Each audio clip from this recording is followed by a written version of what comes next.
নবীজি সাল্লাল্লাহু আলাইহি ওয়াসাল্লাম বলেন, এই রোজাটা যদি গুনাহমুক্ত হয়ে যায়, তাহলে ওই যে তৃষ্ণায় কষ্ট করেছে দুনিয়ায় আল্লাহর জন্য, কিয়ামতের দিন ওই কঠিন মুসিবতের সময় যখন সূর্যটা একেবারে কাছে, জমিনটা তামার মতো হয়ে যাবে, মানুষেরা ঘামে হাবুডুবু খেতে থাকবে, তৃষ্ণায় বুকের ছাতি ফেটে যাওয়ার উপক্রম হবে।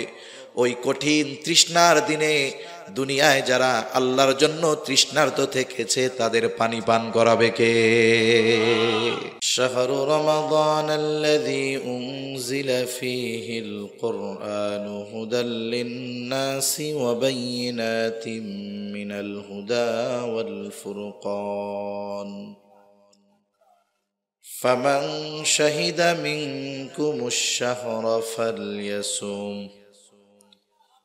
وقال رسول الله صلى الله عليه وسلم الصيام والقرآن يشفعان للعبد يوم القيامة أو كما قال النبي صلى الله عليه وسلم صدق الله العلي العظيم وصدق رسوله النبي الكريم ونحن على ذلك من الشاهدين والشاكرين والحمد لله رب العالمين سبحانك لا علم لنا إلا ما علمتنا إنك أنت العليم الحكيم اللهم صل على محمد وعلى آل محمد كما صليت على إبراهيم وعلى آل إبراهيم إنك حميد مجيد اللهم بارك على محمد وعلى آل محمد كما باركت على إبراهيم وعلى آل إبراهيم إنك حميد مجيد আল্লাহর মহব্বতে আমরা একটু জিকির করি, লা ইলাহা ইল্লাল্লাহ ইল্লাল্লাহ লা ইলাহা ইল্লাল্লাহ লা ইলাহা লা ইলাহা ইল্লাল্লাহ মুহাম্মাদুর রাসূলুল্লাহ সাল্লাল্লাহু আলাইহি ওয়াসাল্লাম। আলহামদুলিল্লাহ, ঢাকা জেলার অন্তর্গত আশুলিয়া থানাধীন নরসিংহপুর বুড়িরপাড়া মোল্লাপাড়া জামে মসজিদ সংলগ্ন মাদ্রাসা দারুল কোরআন আল আরাবিয়া ও এলাকাবাসীর উদ্যোগে হাফেজ ছাত্রদের পাগড়ি প্রদান উপলক্ষে প্রথম বার্ষিক তাফসীরুল কোরআন মাহফিল। আজকের এই তাফসীরুল কোরআন মাহফিলের সম্মানিত শ্রদ্ধেয় সভাপতি, ঐতিহ্যবাহী দ্বীনী বিদ্যাপীঠ জামিয়া ইসলামিয়া ওবাইদিয়া নানুপুর মাদ্রাসা চট্টগ্রামের সম্মানিত মুহাদ্দিস শেখ আবু সালমান মুহাম্মদ ইস্কন্দর সাহেব নানুপুরি বারাকাল্লাহু ফি হায়াতি, আমন্ত্রিত উলামায়ে কেরাম, সামনে উপস্থিত মুরব্বিয়ানে কেরাম, সমবয়সী যুবক বন্ধু, স্নেহের ছোট ভাই, মাইকের আওয়াজ যত দূরে যায়, নিজ নিজ স্থানে অবস্থানরতা সম্মানিতা শ্রদ্ধা মা ও বোন, আল্লাহ রাব্বুল আলামিনের দরবারে অগণিত শুকর যে মহান মালিক হায়াতের বরকত দিয়ে সুস্থ রেখে দীর্ঘ সময় পর্যন্ত বিজ্ঞ সুবিজ্ঞ উলামা হযরতদের জবান থেকে খুবই গুরুত্বপূর্ণ কথা আপনারা শ্রবণ করতেছিলেন। সেই ধারাবাহিকতায় কিছু কথা আপনাদের খেদমতে পেশ করার সুযোগ যে মহান মনিব দান করেছেন, সে মহান মনিবকে খুশি করার জন্য মহব্বতের সাথে জবান খুলে অন্তর থেকে একবার কালিমাতুশ শুকর পাঠ করি, আলহামদুলিল্লাহ। অগণিত দুরূদ ও সালাম সৈয়দুল আম্বিয়া, আশরাফুল আম্বিয়া, খাতামুল আম্বিয়া, ইমামুল মুরসালিন, রহমাতুল লিল আলামিন, মুহাম্মাদুর রাসূলুল্লাহ সাল্লাল্লাহু আলাইহি ওয়াসাল্লামের উপর। আমি অনেক দীর্ঘ আলোচনা করব না। সর্বশেষ আজকের মাহফিলের যিনি মুরব্বী, আমাদের নানুপুরের হযরত সর্বশেষ দোয়া করবেন। একজন দেশ বিখ্যাত নয়, বিশ্ব বরেণ্য বুজুর্গের সোহবতে ওনারা থাকেন। এজন্য আজকে আমাদের সুযোগ আছে, আমরা দোয়া করে এরপরে ইনশাআল্লাহ যাওয়ার চেষ্টা করব। আল্লাহ তৌফিক দান করেন। আমি আপনাদের খেদমতে পবিত্র কোরআনুল কারীমের একটা আয়াতের অংশ ও রাসূল আকরাম সাল্লাল্লাহু আলাইহি ওয়াসাল্লামের অগণিত হাদিস থেকে একটা হাদিসের অংশ পাঠ করেছি। আয়াত ও হাদিসখানাকে সামনে রেখে আল্লাহ তাআলা কিছু কথা বলার তৌফিক দেন, যে কথাগুলো আমাদের সবার দুনিয়া এবং আখিরাতের জন্য কল্যাণকর হয়। সকলে জবান খুলে বলি আমিন। আমরা সবাই জানি রমজান মাস একেবারে নিকটবর্তী হয়ে গেছে। আজকে অলরেডি আগামী শনিবার দিবাগত রাত হয়তো তারাবি শুরু হবে, না হলে পরের দিন হবে, এটা নিশ্চিত। রোজা একেবারে নিকটবর্তী। এই রোজা এটা আমাদের ইসলামের 5টি ভিত্তির অন্যতম একটি ভিত্তি। রাসূলুল্লাহ সাল্লাল্লাহু আলাইহি ওয়াসাল্লাম বলেন, বুনিয়াল ইসলামু আলা খামস, শাহাদাতি আল্লা ইলাহা ইল্লাল্লাহ ওয়া আন্না মুহাম্মাদার রাসূলুল্লাহ ওয়া ইকামিস সালাতি ওয়া ইতাইজ যাকাতি ওয়াল হজ্জি ওয়া সাওমি রমাদান। রাসূলুল্লাহ সাল্লাল্লাহু আলাইহি ওয়াসাল্লাম বলেন, ইসলামের ভিত্তি কয়টি? 5টি। এর মধ্যে রমজান মাসে রোজা এটা ইসলামের অন্যতম একটি ভিত্তি। হাদিসের মধ্যে আসছে, নবীজি সাল্লাল্লাহু আলাইহি ওয়াসাল্লাম বলেন, রমজান মাস যখন আগমন ঘটে তখন মুমিনদের অন্তরে এক ধরনের আগ্রহ, স্পৃহার সৃষ্টি হয়। কারণ মুমিন এই মাসে রোজা রাখার মাধ্যমে, ইবাদতের মাধ্যমে আগামী 11 মাসের পাথেও সে সংগ্রহ করে নেয়। আর মুনাফিক যখন রোজার আগমন ঘটে, রোজার মাস আসে, মুনাফিকের চিন্তা বেড়ে যায়। কারণ মুনাফিক চিন্তা করে রোজা আসলে মানুষের সামনে খাওয়া যাবে না। এই জন্য বাড়িতে রান্না বন্ধ হলেও দেখা যায় হোটেলগুলাতে, খাবারের দোকানগুলাতে পর্দা শুরু হয়ে যায়। একবারে খাঁটি পর্দা করে ওই সময় দোকানদাররা, পর্দা দিয়া খায়। মানুষ নাইলে দেখে না, সাথে আল্লাহ মনে হয় দেখে না। কি বলেন? আপনি মানুষ দেখে ফেলবে এই লজ্জায় দোকানের আড়ালে গিয়ে খান, আল্লাহর দেখাকে লজ্জা করেন না? সবচাইতে বেশি লজ্জাশীলতা তো আল্লাহর ব্যাপারে থাকার দরকার ছিল, ঠিক কিনা বলেন? মনে রাখতে হবে, এই সময় যেই দোকানদারেরা একটু বেশি প্রফিট লাভের আশায় দোকানে আপনি খুলে রেখে খাবারের ব্যবস্থা করে দিলেন, হয়তো কিছু ইনকাম হবে কিন্তু লস হবে আখিরাতের জন্য, ঠিক কিনা? এজন্য মুনাফিক যারা, রোজা যারা রাখবে না, এরা এই মাস আসলে এদের চিন্তার আর শেষ থাকে না। মা বোনেরা তো ঘরে রান্না করবে না, আমার মা বোনেরা রোজা রাখার ব্যাপারে অ্যাডভান্স বেশি। এজন্য দেখেন না, অনেক সময় হাদিসে যেই রোজা নাই সেই রোজা কয়টা রাখবে সেটা শোনার জন্য পাঠায় দেয় মসজিদের ইমামের কাছে, যে শবে মেরাজে হুজুর কয়টা রোজা রাখতে হবে, কয় রাকাত নফল পড়তে হবে। অথচ শবে মেরাজের রোজা আছে এটা কোনো আলেম না জানলেও আমার মা বোনেরা চিন্তা করে এই সময় রোজা আছে। দেখুন, ওই রোজাটাও রাখার ব্যাপারে তারা চিন্তা করে, যদিও রোজা নাই, কিন্তু এরপরে ওনারা যে রোজা রাখার ব্যাপারে আগ্রহী, এটা এর দ্বারা বোঝা যায়, ঠিক কিনা বলেন? এজন্য মা বোন যারা আছেন, শুনতেছেন, আপনারা রোজার মাসে তো রোজা রাখেন, সাথে সাথে প্রতি সপ্তাহে সোম, বৃহস্পতি, প্রতি চন্দ্র মাসের 13, 14, 15 এই তারিখগুলোতে রোজা রাখবেন। এগুলাতে রোজা রাখার ব্যাপারে সুস্পষ্ট হাদিসের মধ্যে আসছে, নবীজি রাখছেন। সাহাবায়ে কেরামকে রোজাগুলো রাখার ব্যাপারে নবীজি উদ্বুদ্ধ করেছেন। তাহলে রমজান মাস, এই মাসে রোজা, এটা ইসলামের অন্যতম একটি ভিত্তি। আমরা হলাম শ্রেষ্ঠ উম্মত। আমরা কি উম্মত বলেন? এই শ্রেষ্ঠ উম্মতের শ্রেষ্ঠত্বের কিছু কারণ আছে। আল্লাহ তাআলা এই উম্মতকে শ্রেষ্ঠ কিছু জিনিস দান করছে, যা আর কোন উম্মতকে দান করে নাই।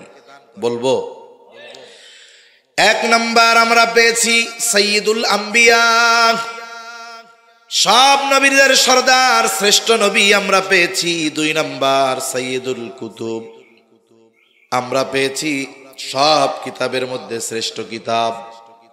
আমরা পেয়েছি সাইয়্যিদুশ শুহুর, সব মাসের মধ্যে সেরা মাস। আমরা পেয়েছি সাইয়্যিদুল লায়াল, আমরা পেয়েছি শ্রেষ্ঠ রাত। আমরা পেয়েছি সাইয়্যিদুল আইয়াম, শ্রেষ্ঠ দিন। শ্রেষ্ঠ রাত সেটা হলো শবে কদরের রাত, আর শ্রেষ্ঠ দিন এটা হলো জুমার দিন আর 2 ঈদের দিন। তাহলে 1 নাম্বার পেয়েছি শ্রেষ্ঠ নবী, শ্রেষ্ঠ কিতাব, শ্রেষ্ঠ মাস রমজান মাস, শ্রেষ্ঠ রাত লাইলাতুল কদর, শ্রেষ্ঠ দিন জুমার দিন আর 2 ঈদের দিন। এগুলো পেয়েছি আমরা, আর আমরা হয়েছি শ্রেষ্ঠ উম্মত। সুবহানাল্লাহ। এই যে শ্রেষ্ঠ মাস আর শ্রেষ্ঠ রাত, এই দুটাই সামনে আসতেছে।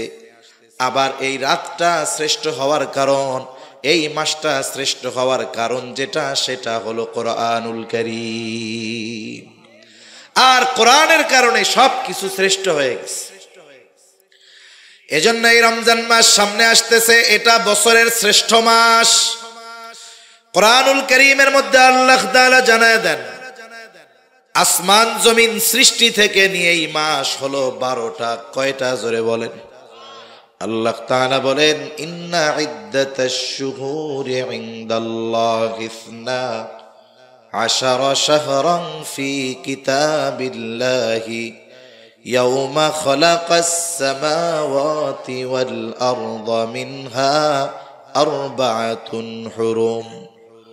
আল্লাহ রাব্বুল আলামিন জানিয়ে দেন, আসমান জমিনের সৃষ্টি থেকে মাস 12টা। এর মধ্যে 4টি মাস হলো হারাম মাস, সম্মানিত মাস। 4টি সম্মানিত মাস। একটা হলো রজব মাস, যেটা গত মাসে গেছে। আর 3টা হলো ধারাবাহিকভাবে জিলকাদ, জিলহজ আর মুহররম। তাহলে দেখুন, সম্মানিত মাস সমূহের মধ্যে রমজান নাই। কেন নাই? বলে এই 4 মাস, এটা অতীতের উম্মতের কাছেও ছিল সম্মানিত মাস, আমাদের কাছেও সম্মানিত মাস। এই জন্য আল্লাহ তাআলা এই মাসে বিশেষ নির্দেশনা দিয়ে বলেন, ফালা তাযলিমু ফীহিন্না আনফুসাকুম। বিশেষ করে এই 4 মাসের ব্যাপারে আল্লাহ তাআলা বলেন, এই মাসগুলাতে তোমরা নিজেদের উপরে নিজেরা জুলুম করো না, পাপ করো না।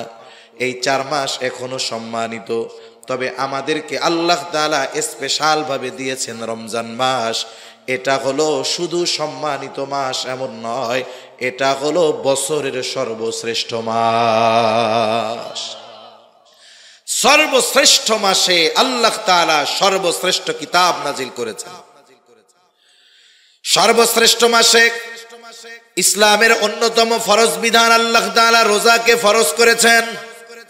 এই জন্য সিয়াম আর কোরআনের সাথে একটা সম্পর্ক রয়েছে, রোজা আর কোরআনের সাথে একটা সম্পর্ক রয়েছে। রমজান মাসে রোজা ফরজ, কোরআন আল্লাহ নাজিল করেছেন।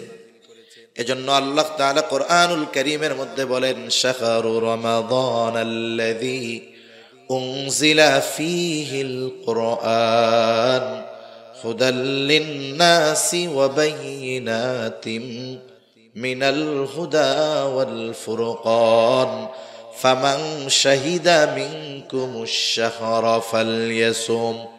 আল্লাহ তাআলা বলেন, শাহরু রমাদান, রমজান মাস, আল্লাযী উনজিলা ফীহিল কুরআন, যেই মাসে আল্লাহ কোরআন নাজিল করেছেন। কোরআন কি? আল্লাহ তাআলা বলেন হুদাল লিন-নাস, এটা হলো গোটা মানব জাতির জন্য হেদায়াত, পথ প্রদর্শক। আমার আগে ভাইজান খুব সুন্দর আলোচনা করছে। কোরআন হলো হাবলুল্লাহ, আল্লাহর রশি।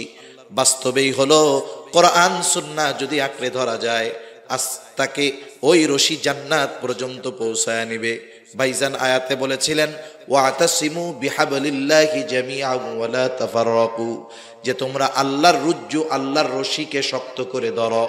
এই পৃথিবীর নবীদের পরে সবচাইতে বড় মুফাসসির আব্দুল্লাহ ইবনে আব্বাস রাদিয়াল্লাহু তাআলা আনহু বলেন, হাবলুল্লাহ, আল্লাহর রশি মানে হলো কোরআন আর সুন্নাহ।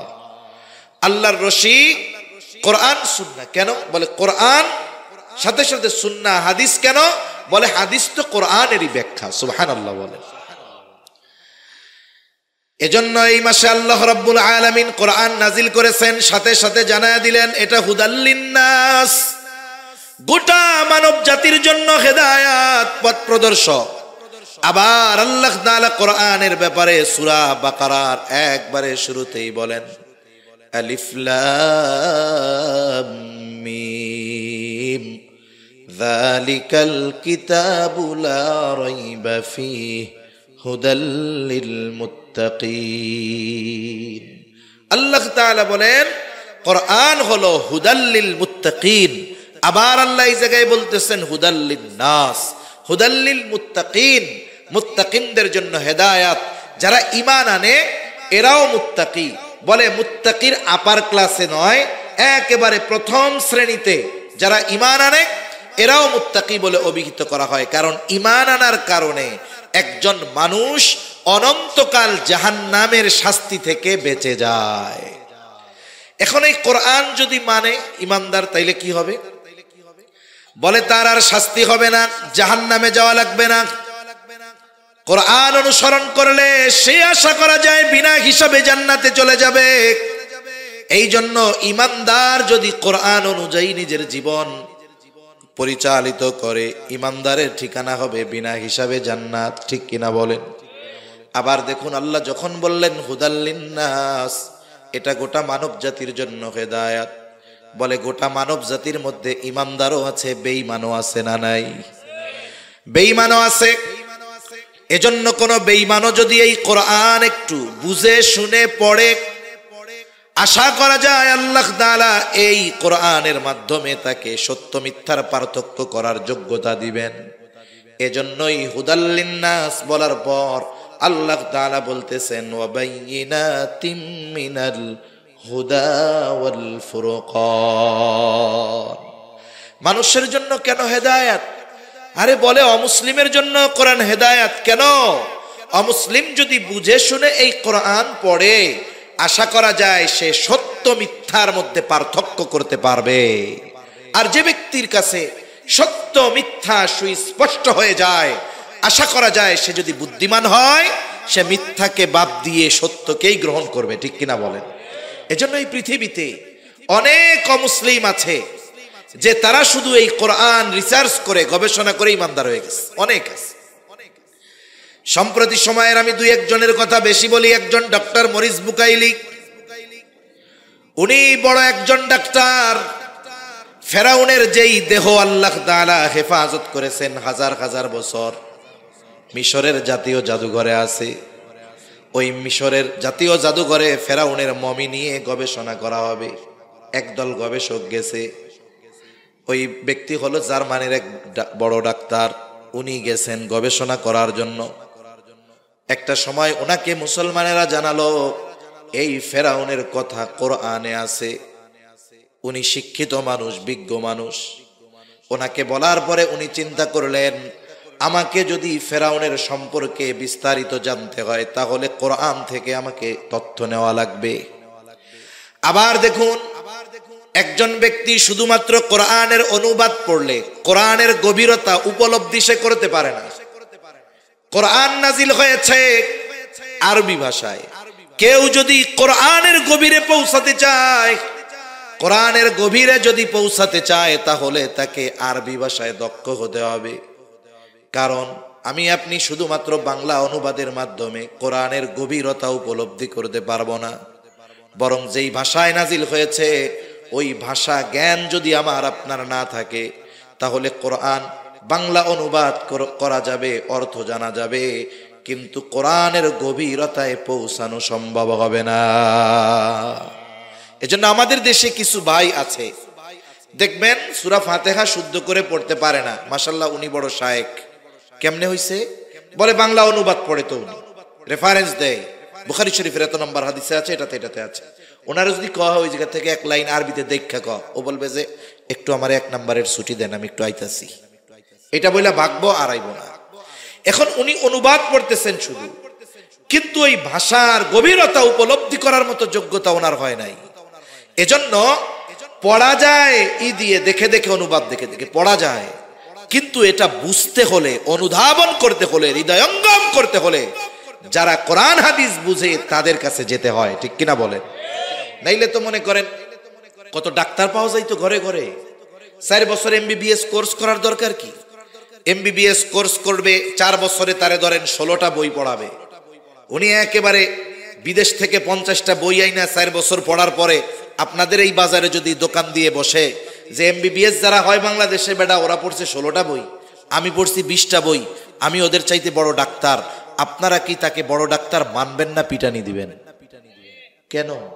এই ক্ষেত্রে স্বশিক্ষিত ব্যক্তিকে আপনারা গ্রহণ করেন না, কিন্তু দ্বীনের ক্ষেত্রে কোন ব্যক্তি যদি কোন মাদ্রাসায় না পড়ে, উলামা ইকরামের তত্ত্বাবধানে না থেকে এসে যদি ফতোয়া দেয়, আপনারা সেগুলো মাইনা নেন কেন? এক্ষেত্রে এত সহজ মনে হয় কেন? এজন্য কোরআনুল কারীম বোঝার জন্য, হৃদয়ঙ্গম করার জন্য ওই ভাষায় দক্ষ হতে হয়। তা না হলে ডক্টর মরিস বুকাইলিও বলতো, ঠিক আছে আমার একটা দা নোবেল কোরআন দাও ইংলিশ ট্রান্সলেশন, ইংরেজি অনুবাদের, আমি ওইটা পড়ে পড়ে বুঝে নেই। উনি অতটুকু বিষয়ের গবেষণা করার জন্য আরবি ভাষা শিখতে চেয়েছেন। সৌদি আম্বাসিরে বলছেন যে আমাকে একজন বিজ্ঞ ব্যক্তি দেন, আমি যার থেকে ভাষাটা শিখতে চাই আগে। এরপরে উনি আরবি ভাষা শিখলেন, কোরআন গবেষণা শুরু করলেন। ওনার উদ্দেশ্য ছিল শুধুমাত্র ফেরাউনের এই বিষয়টা নিয়ে গবেষণা করবেন, কোরআনে কি কি তথ্য আছে। কিন্তু আল্লাহর বান্দা যখন কোরআন পড়া শুরু করেছে, অনুবাদ তো পড়ে না, বলে আরবি ভাষায় দক্ষ হয়েছে। এবার যখন কোরআন পড়ে আস্তে আস্তে তার হৃদয়ের মধ্যে পরিবর্তন আসতে থাকলো। ফেরাউন নিয়ে গবেষণা করতে গিয়ে কোরআন পড়ে আল্লাহর বান্দা ঈমানের মতো দৌলত লাভ করে গেল। কেন? এই কোরআন বুঝতে পেরেছে, পড়েছে, আর সত্য আর মিথ্যা তার কাছে সুস্পষ্ট দিবালোকের ন্যায় হয়ে গেছে। সুবহানাল্লাহ। এই 2-3 বছর আগেই নেদারল্যান্ডের একজন পার্লামেন্ট মেম্বার, কট্টর ইসলাম বিদ্বেষী, আল্লাহর বান্দা মুসলমানদের নিয়ে, ইসলাম নিয়ে, হিজাব নিয়ে, আমাদের নবীকে নিয়ে কম উল্টাপাল্টা বলে নাই।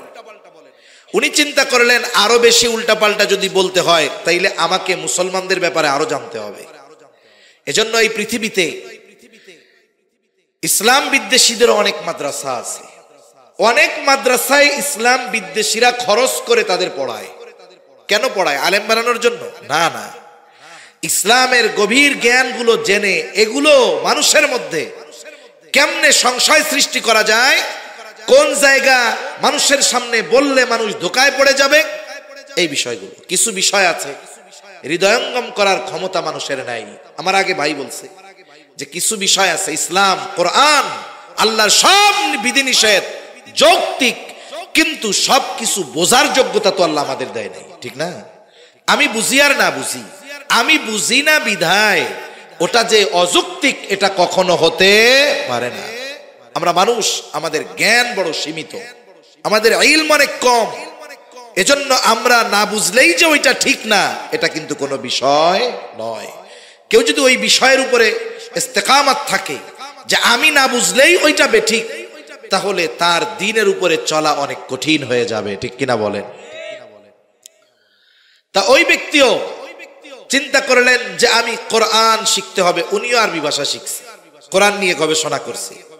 ঈমান আনার জন্য না বিরোধিতা করার জন্য? একটা সময় উনি কোরআন পড়া শুরু করছে। সময়ের সাথে সাথে হৃদয়ের পরিবর্তন, সত্য আর মিথ্যা সামনে পার্থক্য হয়ে গেছে। বুদ্ধিমান মানুষ যে সত্য যখন সুস্পষ্ট দিবালোকের ন্যায় তার সামনে চলে আসে, আলোর দেখা যখন সে পেয়ে যায়, সে কখনো অন্ধকারে ফিরে যাবে না। ওই ব্যক্তি কট্টর ইসলাম বিদ্বেষী, কোরআন শিখছে, সত্য মিথ্যার পার্থক্য বুঝে গেছে, আলোর দেখা পেয়ে গেছে, এই কোরআনের বদৌলতে সে ঈমান গ্রহণ করেছে, অন্তরে তার হেদায়েতের নূর প্রজ্বলিত হয়ে গেছে। এজন্য এই কোরআন সত্য মিথ্যার মধ্যে পার্থক্যকারী। একজন অমুসলিমও যদি নিরপেক্ষভাবে এই কোরআন তিলাওয়াত করে, বুঝে, আশা করা যায় কোরআনের কারণে তার সামনে ঈমানের দ্বার উন্মোচিত হয়ে যাবে। এজন্য হলো কোরআন গোটা মানব জাতির জন্য হেদায়েত।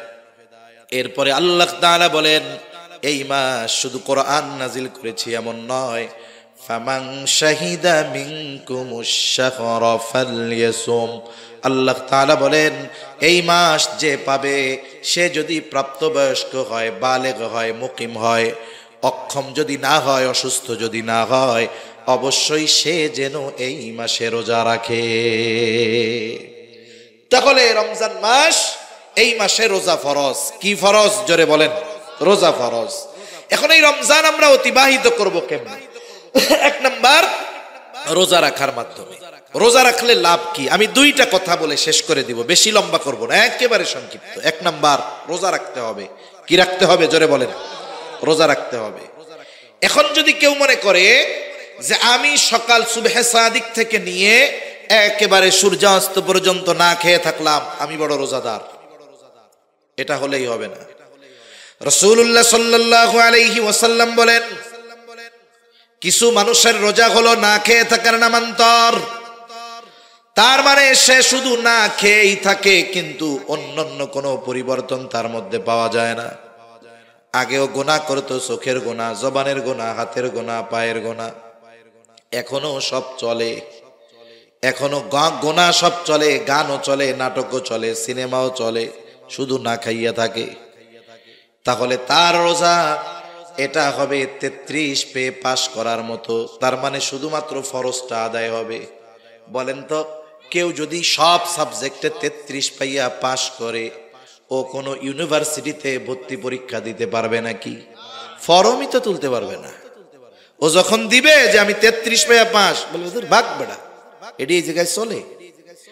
এজন্য 33 যে পায় সেও পাশ, যে 90 পায়, 95 পায়, গোল্ডেন এ প্লাস পায়, সেও পাস। ঠিক কিনা বলেন? যদি দুই বন্ধু একসাথে যায়, যদি জিজ্ঞাসা করে তোমরা কি পরীক্ষার ফলাফল কি, পাস করছি, ওরে জিজ্ঞাসা করে তুমি কি পাইছো, কয় আমি এ প্লাস পাইছি, আমি পাইছি 195। আর একজনরে বলবে তুমি তো পাস করছো, তুমি কি পাইছো, বলবে আমি 133 পাইছি। ওরে টিটকারি করে বলবে তুমি আর এক কম পাইলা না কেন, এমন পাস করার চাইতে ফেল করা ভালো ছিল। ঠিক কিনা বলেন? আর ওই 33 যে পাইছে, ও মাথা উঁচা করে বলবে না মাথা 33 পাইছি, লজ্জায় বলবে। আর যে 95 পাইছে বুক ফুলায় বলবে 195 পাইয়া পাস করছি। তার মানে কি বোঝা গেল? কেউ যদি রোজা রেখে গুনাহ করে, তার রোজাটা কেমন হয়? 33 পেয়ে পাস করার মতো। এজন্য ওই পাস কইরা কোনো চাকরিতেও অ্যাপ্লাই করা যায় না, মানুষের সামনেও একটু হাসি মুখে বলা যায় না যে পাস করছি। তাহলে দেখুন, রোজা রেখে যদি কেউ গুনাহ করে, তার রোজা ওটা শুধু ফরজ আদায় হয়, কিন্তু রোজার প্রতিদান আল্লাহর নবী জানিয়ে দিয়েছেন শত শত, সব প্রতিদান থেকে সে বঞ্চিত হয়। এজন্য আমাদের রোজা হতে হবে গুনাহ মুক্ত রোজা। রোজা রেখে জবানের গুনাহ, হাতের গুনাহ, চোখের গুনাহ, পায়ের গুনাহ, সব ধরনের গুনাহ থেকে বাঁচতে হবে। কোন ইনশাআল্লাহ। একবারে সব ধরনের গুনাহ থেকে যদি বাঁচা যায়, বলে ওই রোজা কেমন রোজা হবে? বলে ওই রোজার প্রতিদান স্বয়ং যিনি হয়ে যাবেন তিনি কে? রাসূলুল্লাহ সাল্লাল্লাহু আলাইহি ওয়াসাল্লাম বলেন, আল্লাহ তাআলা বলেন, কুল্লু আমাল ইবনে আদম লাহু ইল্লা সিয়াম। বনি আদমের প্রত্যেকটি আমল তার জন্য, রোজা ব্যতীত। কেন? আস-সাওমু লি ওয়া আনা আজজি বিহি।